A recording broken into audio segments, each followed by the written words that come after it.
have Professor Scott Poulson-Bryant. Thank you, Matt. Hey, everybody. It's good to meet some students other than the ones I'm teaching this semester. It's good. I'm glad you're all DAAS majors. I'm new to the department. I just started this year. I am teaching 2 classes in the winter. One is 232.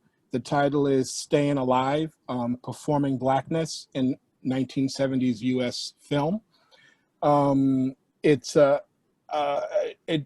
the 1970s, there was this moment in Hollywood, especially, where studios and directors and screenwriters seemed to be really invested in this idea of race and ethnicity in ways they hadn't been in prior decades in history in US films. And so this film thinks about how Blackness, not just as a kind of embodied experience in the US played out in American films, but also Blackness as an idea played out. So we won't just watch films by Black filmmakers or about Black people. We will also watch some films by members of other ethnic groups and think about how they portray, represent, and think about this idea of Blackness and how it circulates in and through their work.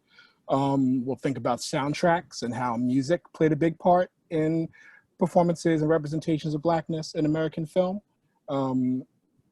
Just sort of think about how identity began to sort of become a larger part of sort of community narratives, particularly after civil rights movement in the 60s and Black Power and ethnic revival and these other kind of social movements that were happening throughout American culture. My other class is 394. The title is, I actually have to look at the title because I always forget the order. It's Flawless Freedom, Flawless / Freedom / Formation / Freedom, writing about race and gender in popular culture. It is a creative nonfiction writing workshop where students will sort of think about less about sort of academic style writing and more about public facing writing for instance, for blogs or magazines, newspapers. And we'll write reviews, we will write personal essays, and think about the intersection of race and gender and how they get represented in the popular press, and how we can think about creating our own voice as writers to contribute to ongoing conversations about race and gender. And you can probably tell from my courses, one is called Staying Alive, which is named after the Bee Gees song from Saturday Night Fever, and the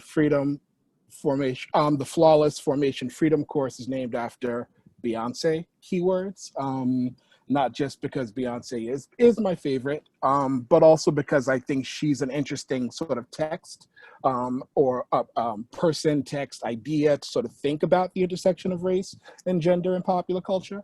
And popular music is important to me as someone who used to be a popular music writer, who wrote about pop stars and rappers and hip hop. So music sort of traces all through my courses. So if you're interested in music as well as film and popular culture writing, check out the courses or tell your friends. Thank you.